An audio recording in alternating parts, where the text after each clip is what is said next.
चलो, good morning. Good morning sir. All set? कल का कुछ याद है?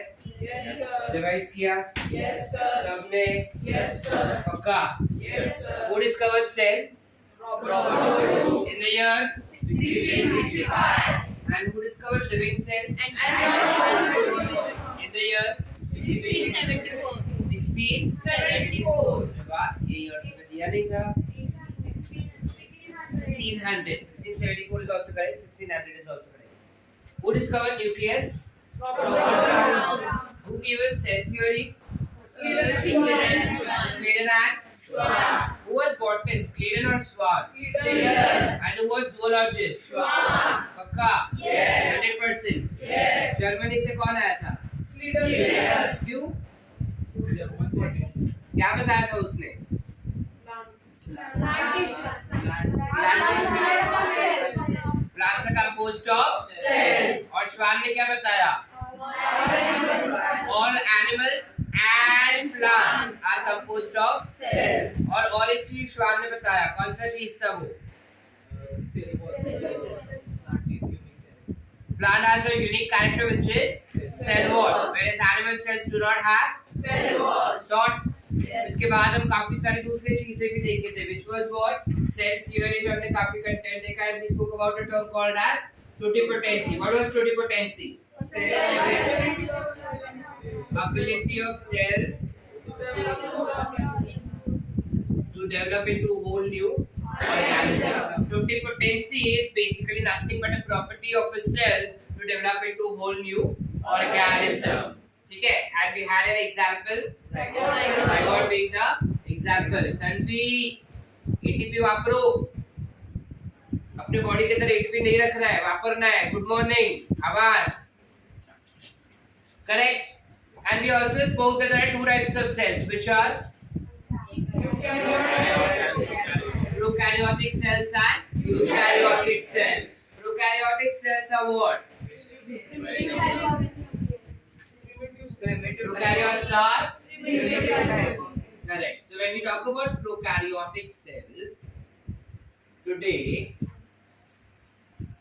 in detail, but before that हम एक और चीज पढ़े थे. एक पर्टिकुलर सब्सटेंस है जो सेल थियरी को फॉलो नहीं करता. कौन है वो?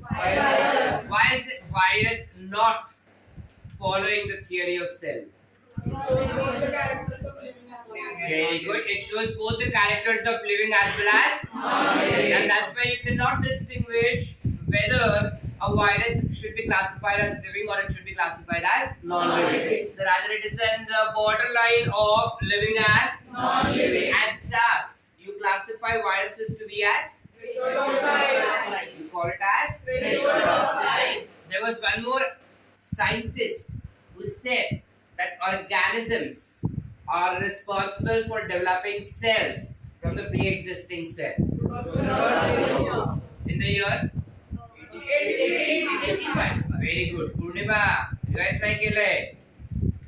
Rudolf Virchow in the year 1855 उसके भाषा में उसने हमको बोला omnicellular acellular, which is nothing but all cell arise from the existing cells. Correct?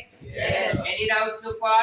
No. पक्की बात? Yes. अच्छा, nucleus was discovered by Robert Brown. Nucleus was discovered by Robert Brown. Robert Brown in the year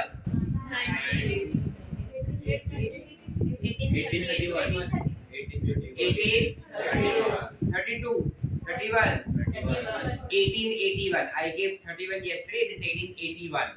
ठीक है? Nucleus was discovered in the year 1881 by Robert Brown. Are we clear? Yes. Everyone? Yes. पक्की बात? Cell किसने discover किया?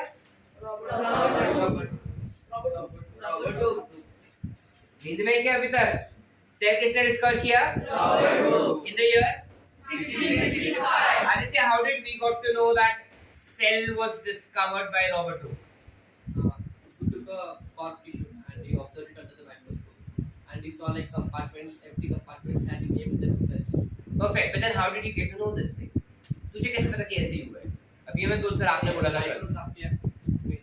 He wrote all the details of cell in a booklet called as Micrographia. अच्छा, micrographia में उसने cell बोला था क्या? इससे क्या बोला था? Cellular. So it is cellular term that was very firstly coined. Later on, that term was modified to be classified as Cell. Sort. Yes. Any doubts? No. आगे चले? Yes. चलो आज हम पढ़ते हैं about something called as prokaryotic cell. Now when we talk about prokaryotic cell, Nandini, what do you understand by the term pro? जोर से. Primitive. Correct. Pro means primitive. Purnima, Nucleus. carry on meaning nucleus. So when we say prokaryotic cells, इनके पास nucleus जैसा content होता है माही. They do not have a well defined nucleus. Meaning, if you observe their cell within the cytoplasm, generally this is how the nucleus should be. और अंदर पूरा nuclear content होना चाहिए. Yes or no? Yes. But इनके पास ये membrane नहीं होता और मेम्ब्रेन ना होने की वजह से पूरा कंटेंट जो है वो फैला हुआ दिखाई देता है अपने. इस स्ट्रक्चर को हम न्यूक्लियस नहीं कह सकते because it is not a nucleus. It is rather nucleus-like substance. It is rather a nucleus-like substance. अब biology में always remember whenever you have term like, you write oid, O-I-D. So this is nucleus-like. So what do I call it as? Nucleoid. We call it as nucleoid. So prokaryotes do not have nucleus, but rather they have something called as Nucleoid. Are we clear? Yes. Everyone? Yes. अगर अपने को NEET में statement आया that prokaryotic cells possess nucleus, true or false? False. They rather have Nucleoid. याद रहेगा? Yes. चले आगे. Yes. So prokaryotic cells possess nucleoid. इसके अलावा ये ऐसे organisms हैं जो almost सारे conditions में उनको दिखाई देते हैं. Meaning they can be found at very high temperature, they can be found at a very low temperature, they can be found at very high pH, they can be found at very low pH, they can at very high pressure, at very low pressure, soils which are highly saline या फिर water which is highly saline. Dead sea सुना? Dead sea. Yes. उसे Dead sea कहते हैं because वहाँ पे कोई living organism नहीं दिखता है, but prokaryotic cell दिख जाता है. ठीक है? ऐसा क्यों sir? So let's try to find out कि इस प्रोकैरियोटिक सेल्स के अंदर क्या-क्या खासियत है. ठीक है? क्या-क्या अलग-अलग चीजें हमको दिखाई देती है इसके अंदर. So very firstly, when we discuss about general properties of prokaryotes, they are found to be of different shape. ये अलग-अलग शेप की होती है. अब अलग-अलग शेप मतलब क्या sir? They could be spherical shape. Spherical समझते हैं? कुछ है ऐसा.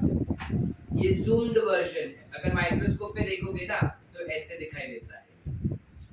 सिर्फ इतना डॉट डॉट डॉट दिखाई देता है microscope. This spherical shaped organism, कोई भी स्फेरिकल शेप बैक्टीरिया होगा या स्फेरिकल शेप प्रोकैरियोट्स होंगे तो उसे उस शेप को you call it as foci. Plural foci, singular focus. Are we clear? Yes. अरे Yes. Can I go ahead? Yes, sir. Pooja तो दिख रहा है उधर से पक्का. फर्स्ट बेंच पे क्यों नहीं बैठती है? हाँ उठ उधर से. नंदनी जिसके पास नंदनी से आई फॉरगॉट यू नेम. चल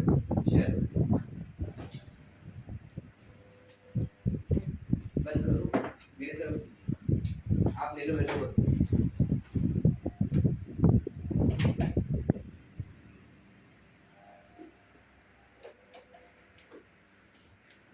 Yeah, so you will have something called as foci shape. इसके आगे spherical रहेगा तो foci. रॉड शेप के भी हो सकते हैं. वाह, रॉड शेप के होंगे तो माइक्रोस्कोप में ये कुछ ऐसे दिखते हैं. ये zoomed वर्जन है. माइक्रोस्कोप में कुछ ऐसा दिखेगा. अगर रॉड शेप का हुआ तो I will call it as bacilli. Singular bacillus. ठीक है? You can also have these to be of comma shape. Open करो. ये आता है ये चीज. You've done this already. 10th में.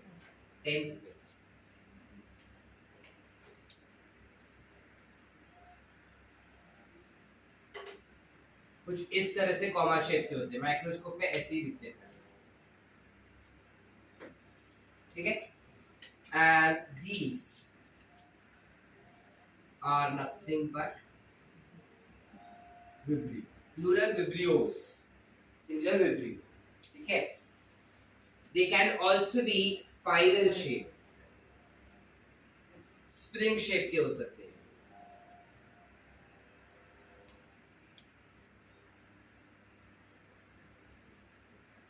माइक्रोस्कोप में कुछ ऐसे दिखते हैं, ठीक है। Now these spring shaped structure that we see is called as spiral. Are we clear? Yes. Any doubts? No. इस तरीके से अलग अलग शेप के होते हैं। You also have a twisted shape. जो काफी सारे प्रोकैरियोट्स जो होते हैं वो ट्विस्टेड शेप का भी होता है। वो ट्विस्टेड शेप वाले को हम कहते हैं स्पाइरोकीट्स। बट सिंस ये मैंने एनसीईआरटी में नहीं दिया है तो इतना डिटेल में जाने का जरूरत नहीं है, ठीक है। बट हम लिख तो लेंगे। You may have twisted shape. तो ट्विस्टेड शेप कुछ ऐसा होगा।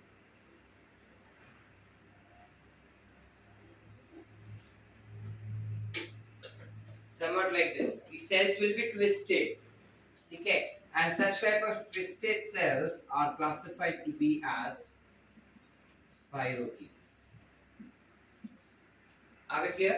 But then these spirochetes or spirochetes, what you can also call it as, are something which is not there for your syllabus right now, but that will come to you in your degree.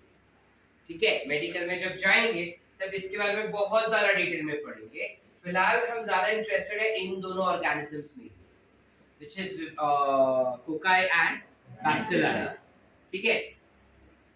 चलो let's go ahead. इसके अलावा जो prokaryotes होते हैं they can be motile or they can be non motile, ठीक है। अगर non motile है, पहली बात मोटाइल यानी क्या? मूविंग। या तो ये एक जगह से दूसरे जगह पे खुद से मूव करेंगे या किसी और के मदद से मूव करेंगे, ठीक है। अगर वो खुद से मूव कर पा रहे हैं तो उसे कहेंगे मोटाइल, किसी और के मदद से कर रहे तो कहेंगे नॉन मोटाइल। क्लियर है? चलो आगे।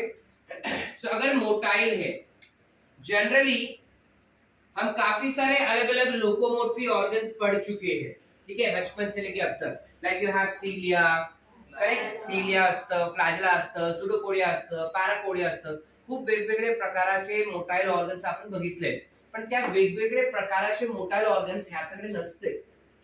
प्रोकॅरियोट कडे फक्त फ्लॅजिलम असणार as their locomotory organ, ठीक है। So if they are motile, they will possess only something called as flagellum, ठीक है। Yes or no? Yes. और ये फ्लैजिलम जो हम बात कर रहे हैं, singular is flagellum, plural is flagella, ठीक है। अब ये जो फ्लैजिलम का हम बात कर रहे हैं ना, ये दिखता कैसा है? तो अगर suppose, is it visible here? अगर suppose if this is the bacteria, तो इधर नीचे के साइड पे कुछ ऐसा स्ट्रक्चर होता है, विजिबल? लास्ट बेंच, मुद्दा, नीचे के साइड पे कुछ ऐसा स्ट्रक्चर रहेगा। इस स्ट्रक्चर को you call it to be as base, you call it to be as base. फिर ऊपर के साइड पे you have some structure like this. This structure will be classified to be as hook, and post that you will have a long flagellum like this, and this long flagellum that you see is called as filament। इसे हम क्या कहेंगे? Filament. आसान, clear है कि नहीं? यानी कि जब हम फ्लैजिलम का बात करते हैं, अब prokaryotic flagellum will have three structures: base, hook and filament। क्या होते हैं? Base, hook, filament, ठीक है। सुशांत, प्रोकैरियोट्स का जो फ्लैजिला होता है उसके अंदर तीन स्ट्रक्चर होता है, कौन सा? सुशांत, तीन स्ट्रक्चर्स कौन से? बोलो जोर से. base, hook, filament. Are we clear? Yes. Everyone. Yes. Vedanshi sort.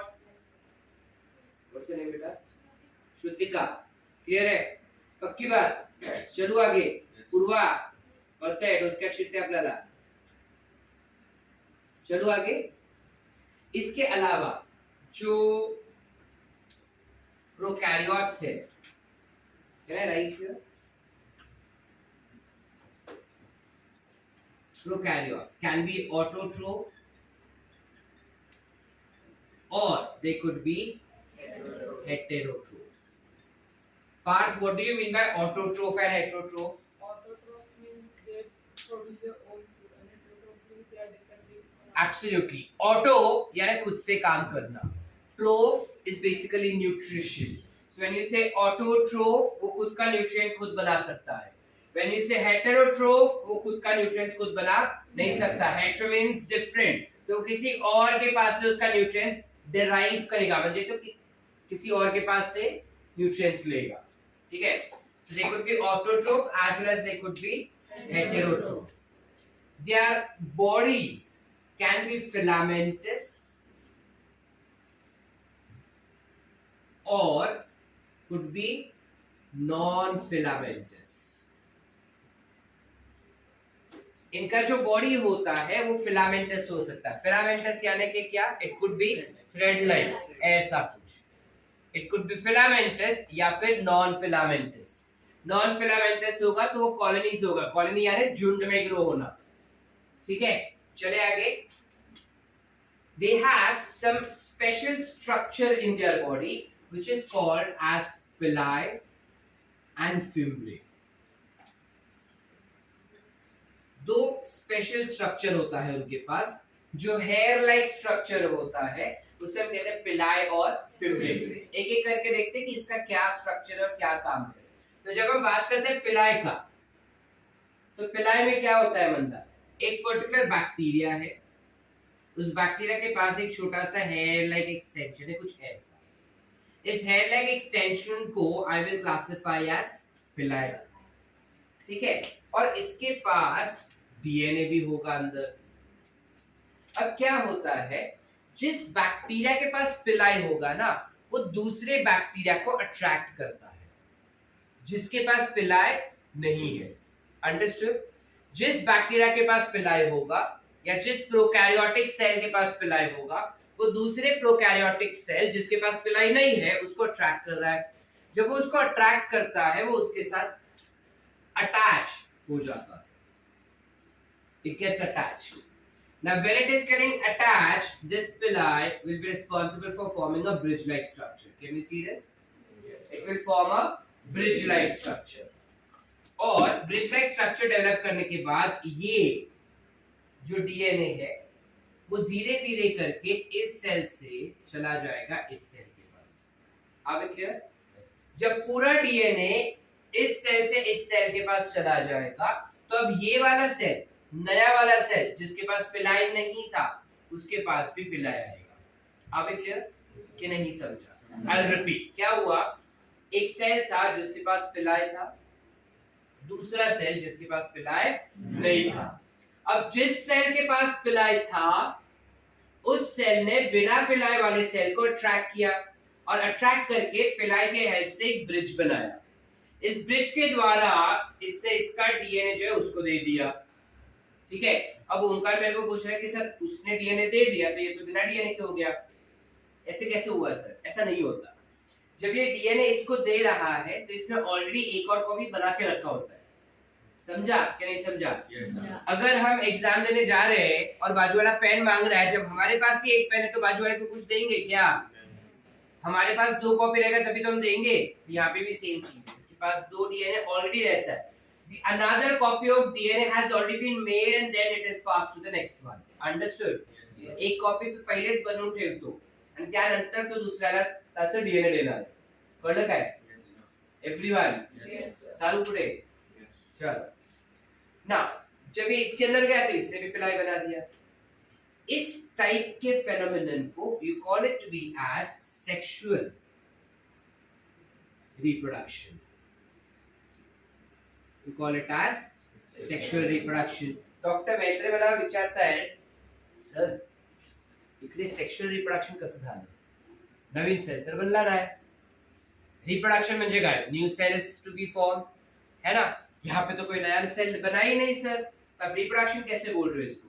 देखो बैक्टीरिया के अंदर यानी कि प्रोकैरियोटिक सेल के अंदर काफी प्रिमिटिव टाइप का सेक्सुअल रिप्रोडक्शन होता है. जनरली उनमें रिप्रोडक्शन सिर्फ और सिर्फ एसेक्सुअली होता है, बट प्रिमिटिव टाइप का सेक्सुअल रिप्रोडक्शन भी होता है जहां पे they actually don't reproduce a new one but they only transfer DNA, इसलिए प्रिमिटिव बोल रहे हैं. ठीक है. अब डीएनए ट्रांसफर को आप कैसे कह सकते हैं कि ये रिप्रोडक्शन हुआ सर, बिकॉज अगर हम ह्यूमंस का बात करें या हायर एनिमल्स का बात करें, स्पर्म सेल आता है, एग सेल के साथ फ्यूज होता है. पूरा स्पर्म सेल एग सेल के साथ फ्यूज नहीं होता. स्पर्म सेल सिर्फ उसका न्यूक्लियस जो है वो एग सेल के अंदर डालता है, meaning it is only DNA of sperm cell that is transferred in the female gamete. Yes और no? Yes. Yes or no? Yes. So likewise over here also what is it doing? Only the DNA, that is genetic material, has been transferred. Yes or no? Yes. And that is the reason you classify it to be as sexual reproduction. This type of sexual reproduction is classified or is called as conjugation. You call it as Conjugation. so conjugation is a primitive type of reproduction. Are we clear? Yes. Which is tend to be seen in prokaryotic cells. करते हैं. अनुष्का जब ये reproduction हुआ ना, तो reproduction किसके help से हुआ, किसके हेल्प से हुआ. So what is the role of pili? It helps in sexual reproduction. आ गया सबको कि नहीं समझा? समझा. पिलाई का फंक्शन क्या होगा? It will help in sexual reproduction. Understood Yes. और नॉट? Yes. चलो आगे. Yes. एक फन फैक्ट, यहाँ पे जिसके पास पिलाई होता है ना उसको मेल कंसीडर किया जाता है, जिसके पास नहीं होता उसको फीमेल कंसीडर किया जाता है. Because during sexual reproduction males are always donor and females are always receiver. That's why. Understood कि नहीं? पक्का? Yes. Everyone Yes. Satyam right? कळतंय? उसका शिल्लक नक्की जाऊ पुढे. अब क्वेश्चन इज कि अगर वेदांशी ये ऐसे डीएनए दिया तो ये भी पिलाई बनाएगा, तो अब इसने पिलाई बनाया तो ये फीमेल से मेल हो गया, तो ऐसे करते करते सारे मेल ही मेल बचेंगे ना, फीमेल तो रहेंगे ही नहीं. यस और नो? Yes. ऐसा हो सकता है क्या सर? और अगर ऐसा हो गया तो ये तो झोल हो गया, खाली मेल ही male, no female, no fun. How will it happen? So क्या होता है, ये पूरा ट्रांसफर होने के लिए 30 मिनट्स चाहिए. ठीक है. यानी कि बैक्टीरिया या प्रोकैरियोटिक सेल 30 मिनट्स तक एक दूसरे के कांटेक्ट में होना चाहिए, तो ही डीएनए का पूरी तरह से ट्रांसफर होगा. जो प्रोकैरियोटिक सेल्स होते हैं मोस्ट ऑफ द टाइम वो मूविंग स्टेट में रहता है हमेशा. प्रोकैरियोटिक सेल्स हमेशा मूविंग स्टेट में रहता है. So when it is in the moving state, ये जो ब्रिज है ना पिलाई वाला वो कॉन्स्टेंटली मूव करता है. सो काफी कम में से पॉसिबिलिटीज होते हैं कि पूरा 30 मिनट्स तक वो एक दूसरे के साथ रहे, वो छूटता ही है. इस वजह से पूरा रिप्रोडक्शन कभी भी कंप्लीट नहीं होता. And thus you don't have all the conjugation actually successfully turning out to be converting a female cell into male cell. Understood? क्या नहीं समझा? इंग्लिश बोला. क्योंकि जो दो सेल्स है वो एक दूसरे के साथ 30 मिनट्स तक फॉर एट अ स्ट्रेच एक दूसरे के कांटेक्ट में नहीं रह पाते because they are in the moving state. इस वजह से you will not have complete transfer of DNA and thus conjugation is never completed. Never मतलब never sir, rarely completed. Understood? Yes. कि नहीं समझा? समझा. अगर मैं ऐसे खाली पानी रख रहा हूँ यहाँ पे, for us it is only water, but अंदर काफी सारे molecules vibrate कर रहे हैं, और वो vibrated molecules पे इसमें obviously बैक्टीरिया तो रहेंगे ही, तो बैक्टीरिया जो मूव कर रहे हैं ना अंदर वो वाइब्रेशन के साथ मूव कर रहे हैं. तो अगर 30 मिनट्स तक एक दूसरे के कांटेक्ट में रहे तो जिंगा लगा, नहीं रहे तो टूट गया, and there is no complete sexual reproduction. Understood? Yes. कि नहीं समझा? समझा. Everyone? Yes. Any doubts? No, sir. पक्का? That's conjugation and functional role of pili. Any doubts up till here? No, sir. Clear है? चलो आगे next के लिए. दूसरा स्ट्रक्चर जो हमारे पास है वो है फिम्ब्रे। फिम्ब्रे जो होता है ना, ये होता है हुक शेप का। This is hook shape. Hook म्हणजे काय? सो अगर ये बैक्टीरिया है तो उसमें कुछ इस तरह से हुक शेप का कुछ स्ट्रक्चर होता है, इसे हम कहते हैं फिम्ब्रे। ठीक है, अब ये फिम्ब्रे क्या काम में आएगा, तुम अक्कल लगाओ। हुक किस चीज के लिए काम आता है? अटैचमेंट के लिए या लटकने के लिए काम आएगा ना। कोई चीज लटकानी रहेगी तो हुक के थ्रू लटकाते हैं हम। So this will also be involve for clinging. Clinging माने लटकना। ठीक है, लटकने के लिए हेल्प करता है bacteria. So you write clinging और you write attachment. Are we clear? Everyone? Any doubts? करते? उसके छिड़ते? सलमाना? Good morning. Good morning. आवाज? क्या? समझा के नहीं? Clear है? प्रोकैरियोटिक सेल समझ रहे के नहीं? क्या होता है प्रोकैरियोटिक सेल? जिसके पास प्रिमिटिव न्यूक्लियस होता है, अलग अलग शेप्स होते हैं। अलग अलग शेप कौन से? कौन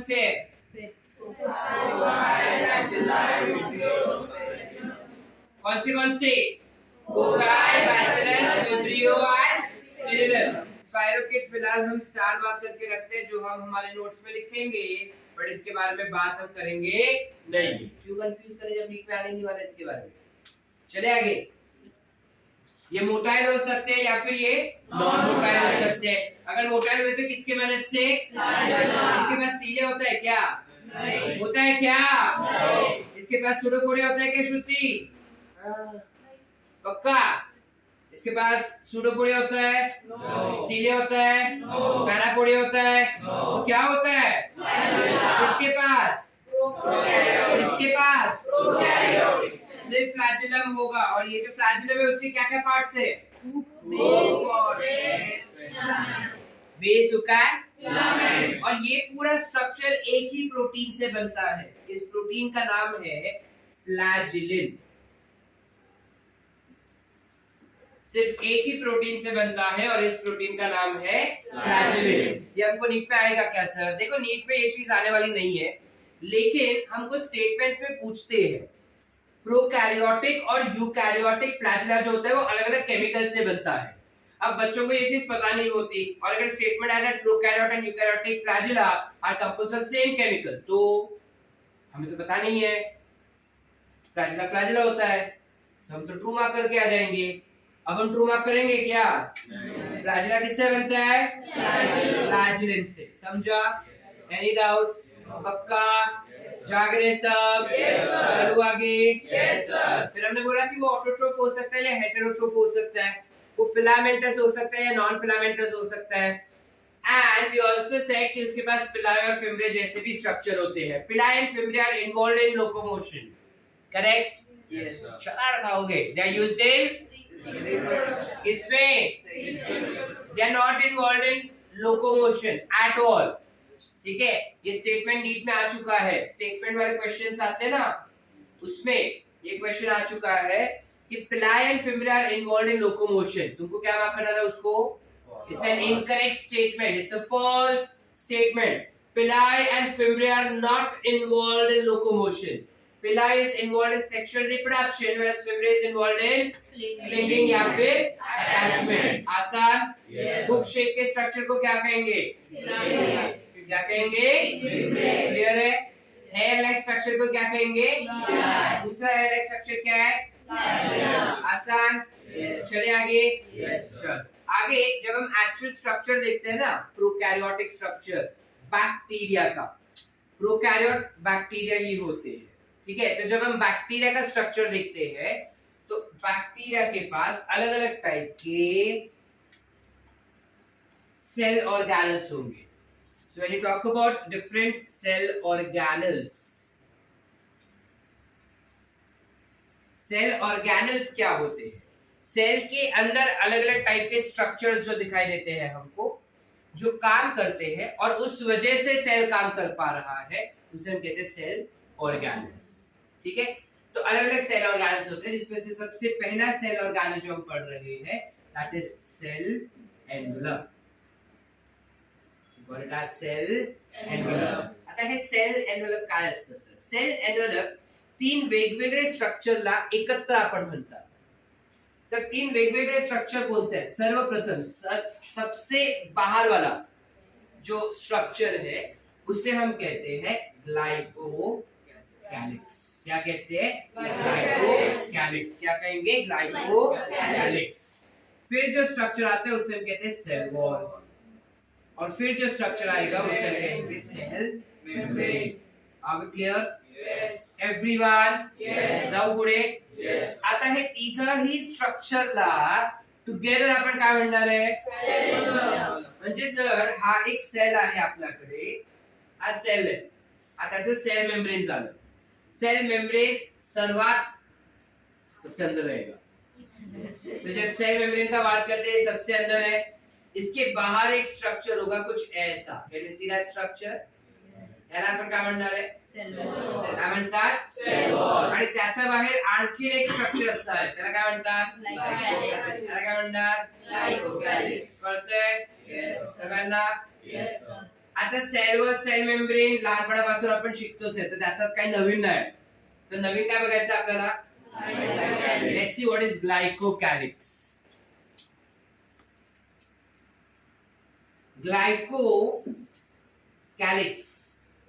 कैलिक्स बेसिकली टर्म यूज किया जाता है जो सबसे बाहर वाला होता है ना, जनरली उसको कैलिक्स कहे जाते हैं। ठीक है, so calyx and glyco, glyco meaning sugar. तो ये जो ग्लाइकोकैलिक्स स्ट्रक्चर है ना, it is composed of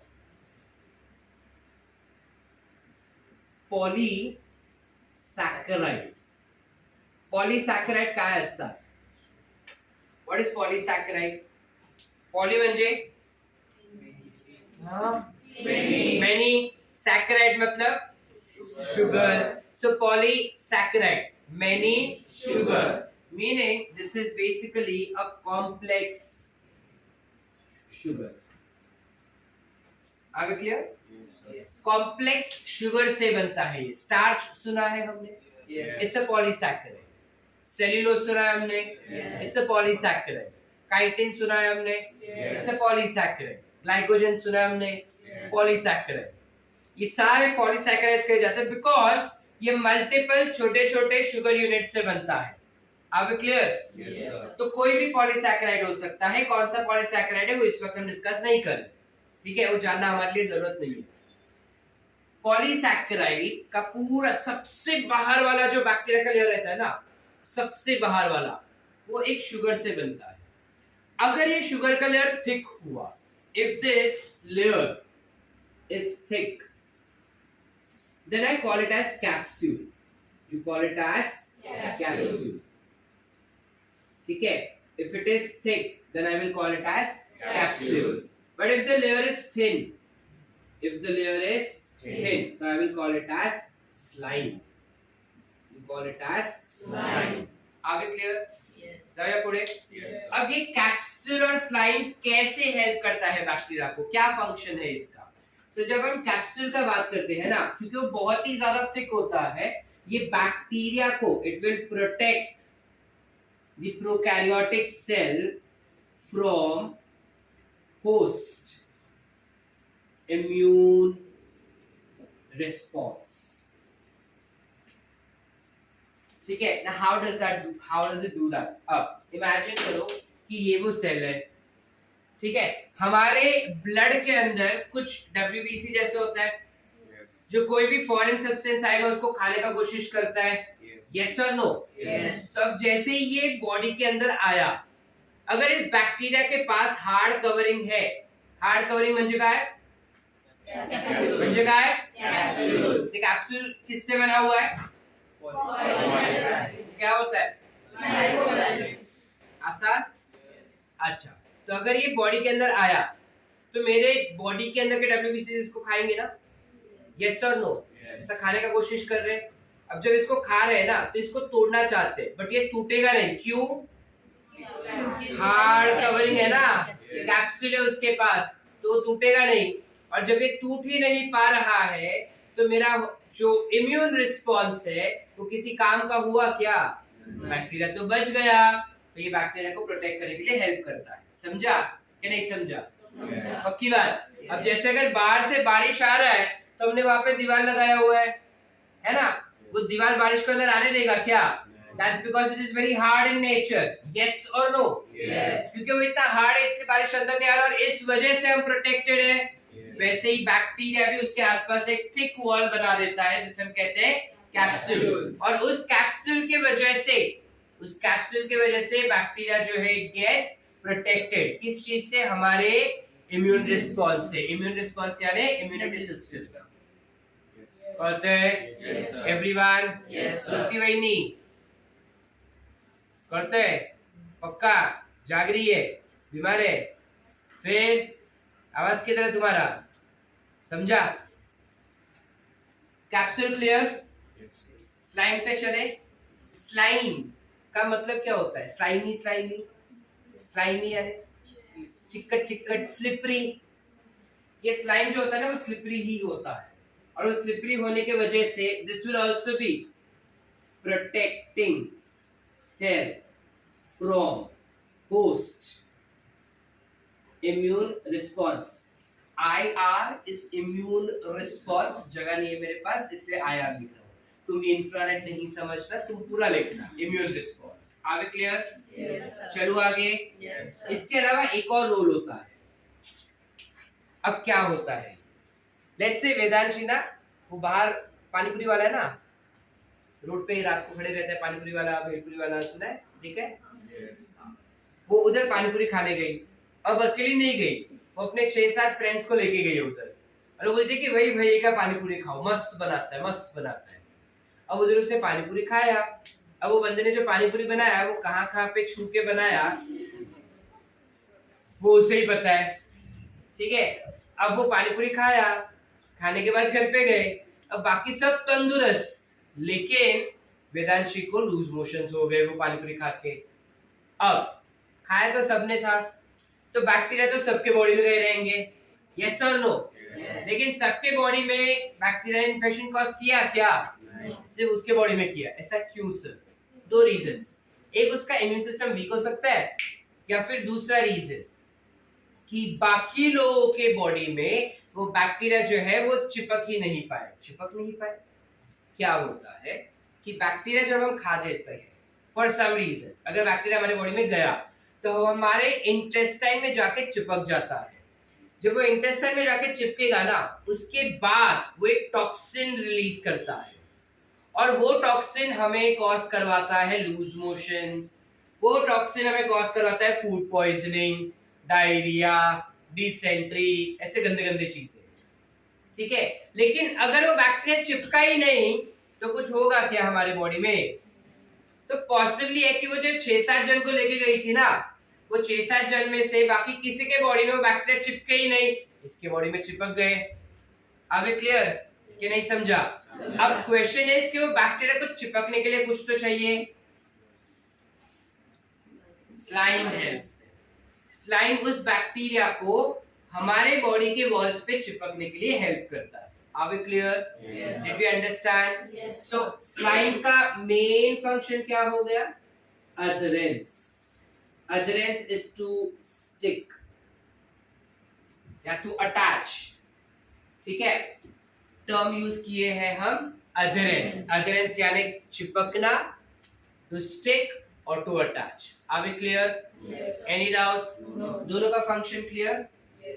So जो बैक्टीरिया होते हैं उसपे सबसे बाहर सेल एनवेलप दिखेगा, और ये सेल एनवेलप जो है वो 3 चीज से बनता है, जिसमें एक सबसे बाहर वाला क्या है? ग्लाइकोकैलिक्स। ग्लाइकोकैलिक्स किससे बना है? पॉलीसैकेराइड्स कॉम्प्लेक्स शुगर हुआ। अगर इस कॉम्प्लेक्स शुगर का लेयर थिक हुआ तो हम उसे कहेंगे थिन हुआ तो कहेंगे कैप्सूल। और स्लाइम दोनों सेम काम कर रहे हैं, बैक्टीरिया को प्रोटेक्ट कर रहे हैं अनफेवरेबल क्लाइमेटिक कंडीशन से, लेकिन स्लाइम एक और काम करता है, it provides adherence. Are we clear? Everyone? Any doubts? पूरा चीज पक्की बात? Yes, कुछ sir. लिखना है? Yes, sir. चलो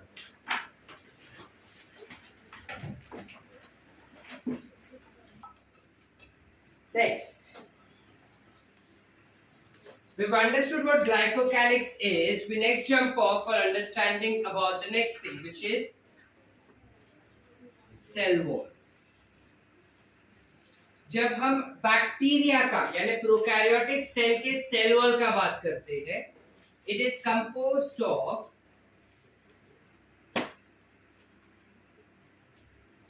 शुगर प्लस अमीनो एसिड. वो शुगर 2 शुगर और 5 अमीनो एसिड से बनते हैं. कौन से अमीनो एसिड वो हमें जानना जरूरी नहीं है, लेकिन 2 शुगर से बनता है. अब ये 2 शुगर कौन से? यू हैव सेल्यूलोज, नहीं, वो तो प्लांट होगा. सुक्रोज भी नहीं. They are composed of NAM and NAG. Sir नाम साइंस में आए ना, तो बड़े बड़े वर्ड्स तो होने चाहिए. N acetyl muramic acid. It is composed of N acetyl muramic acid. काय है? N acetyl muramic acid. काय है? N acetyl muramic acid.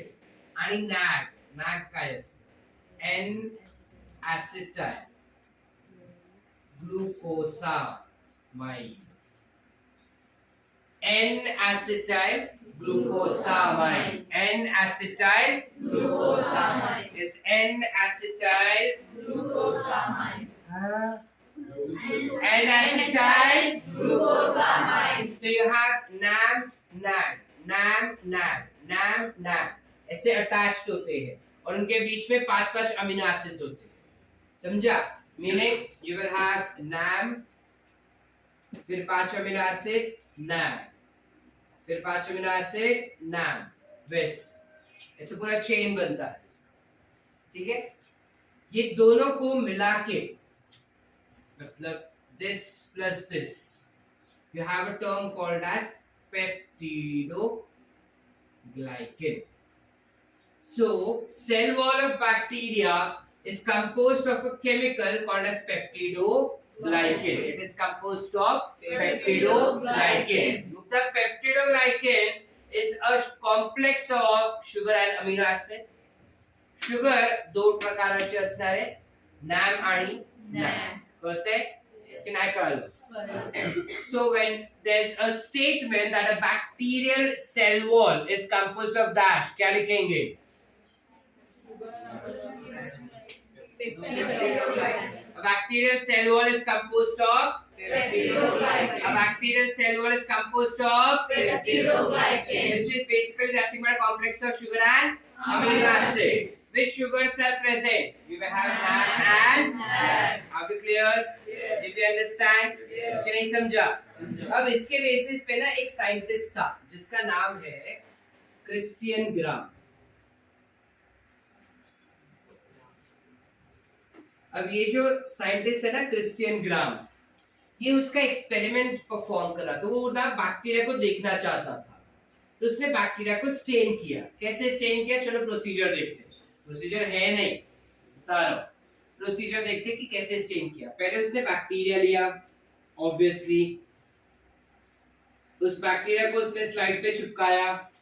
उसके बाद उसने ऐड किया एक stain which is called as crystal violet.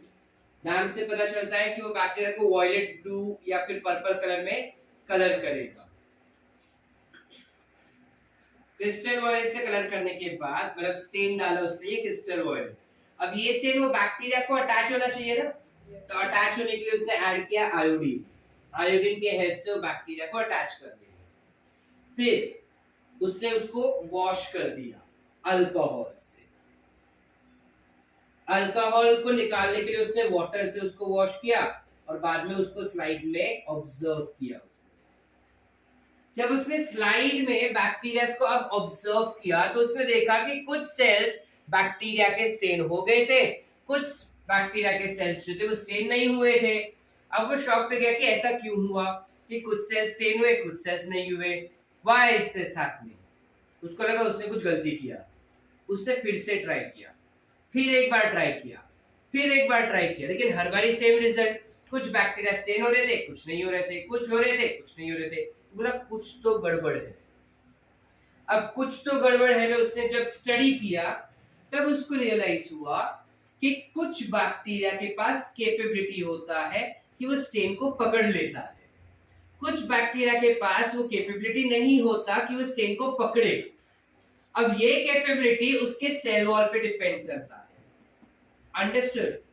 तो based on whether the cell is getting stain और not, Christian Gram divided the bacteria into two part. एक जो स्टेन हो गए वो हो गए पॉजिटिव बैक्टीरिया, एक जो स्टेन नहीं होते वो हो गए negative bacteria. So that is how we got two groups of bacteria. One is classified as gram positive bacteria. One is called as gram negative bacteria. Are we clear? Yes, sir. Are we clear? Yes, sir. You have gram positive and gram negative bacteria. Are we clear? Gram positive bacteria क्या है? They get stained. या फिर you say that they tend to retain stain. Whereas gram negative do not retain the stain. वो stand को retain नहीं कर रहे, यानी स्टेन को छोड़ देते हैं। अब क्वेश्चन आता है वेदांशी कैसा क्यों कर रहे हैं ये, why is it doing so? That is because gram positive bacteria जो है ना उनके सेल वॉल के पास एक केमिकल होता है जिसे हम कहते हैं टिकोइक एसिड। सो उनके सेल वॉल में teichoic acid is present, whereas इनके सेल वॉल में टिकोइक एसिड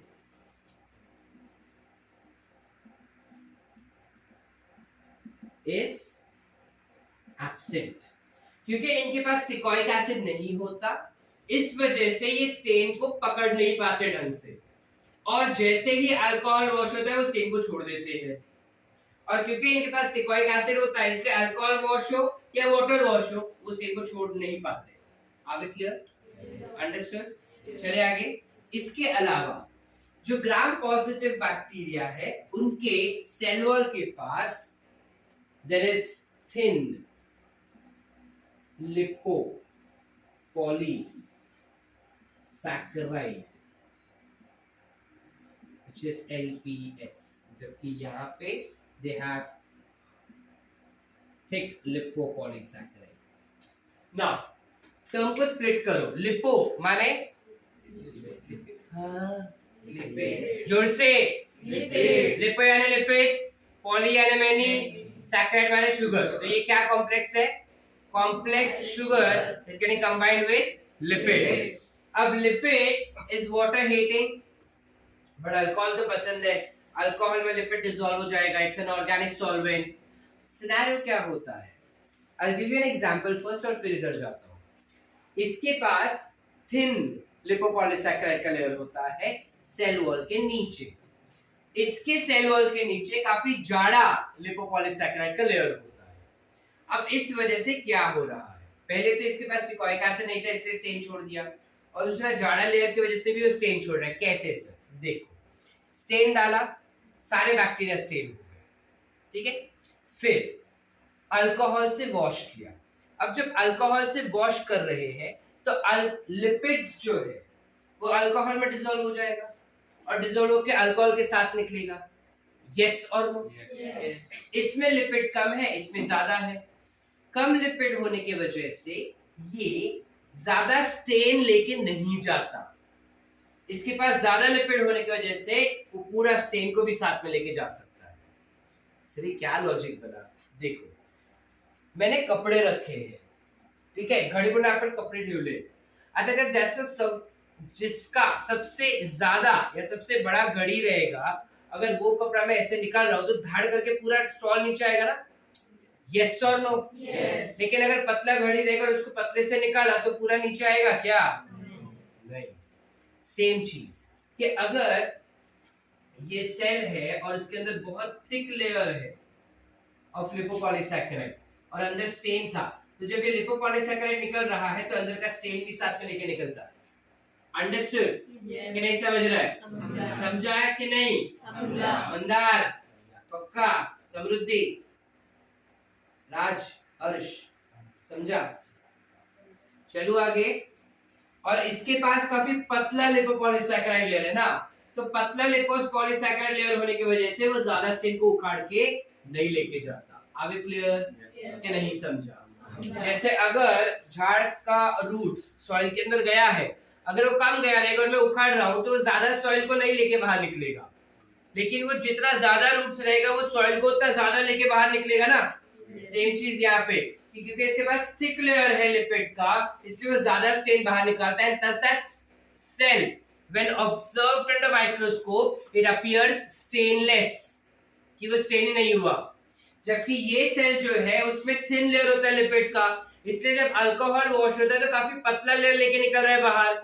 इस वजह से सेल को जब माइक्रोस्कोप में देखते हैं तो अभी स्टेन्ड दिखता है, अभी भी उसमें कलर दिखता है अपने को। अभी क्लियर? Yes, sir. इस वजह से कहते हैं कि ये स्टेन्ड है, so it is retaining stain and that is gram positive. ये स्टेन निकाल देता है, so this becomes gram negative. Are we clear? Yes. Everyone? Yes, sir. पक्का? पक्का 100%। श्रावणी, तन्वी, जा। पक्का। जाओ। हाँ? जाओ। आगे चले? क्लियर है यहाँ तक? Gram positive, gram negative clear? Everyone? Yes. Once more or understood? Understood. पक्का? Yes, sir. श्रुति, सृष्टि, श्रुतिका, पक्का समझा? ऋतुजा, नंदिनी, शर्वरी, श्रावणी, सबको क्लियर है? पक्की बात? श्रेया, श्रेया की पार्टनर वेदिका, पक्का? मुग्धाबेन, ऑल सॉर्ट? चलो आगे। So that's nothing but gram positive, gram negative cell wall of a particular bacteria. आगे चलो। The next that we have is what? Cell membrane. Bacteria का सेल मेम्ब्रेन, यानी कि प्रोकैरियोट का सेल मेम्ब्रेन और eukaryote का सेल मेम्ब्रेन एग्जैक्टली सेम होता है, सेम टू सेम। इस वजह से हम फिलहाल सेल मेम्ब्रेन नहीं पढ़ेंगे, जब यूकैरियोट का पढ़ेंगे तब देखते हैं कि इसका सेल वॉल कैसा, सेल मेम्ब्रेन कैसा होता है। ठीक है? As of for now, with cell envelope, we are discussing only glycocalyx and cell wall. Cell membrane वाला पार्ट हम बाद में देखेंगे। ठीक है? अब ये सेल वॉल की प्रॉपर्टीज क्या क्या हो गए? What are the properties? बताओ। Cell wall is freely permeable. Freely permeable म्हणजे काय? They will allow everything to come inside, everything to go outside. उसके अलावा cell wall is very hard, it is tough and rigid. इसके अलावा It protects the internal cell organelles. very good, it protects the inner environment, it protects the cell from outer environment. फिर क्या? Very good, Purnima. It don't allow to burst the burst. It will not allow to burst the cell. Again same, दो environment से protect करके रखते हैं। फिर क्या? Main, very main, cell wall कड़क होता है तो वो सेल को क्या देगा? हाँ, इट विल गिव फिक्स या फिर इट रादर फिक्स्ड शेप, गलत शब्द हो जाएगा, हम लिखेंगे that it provides shape to the cell.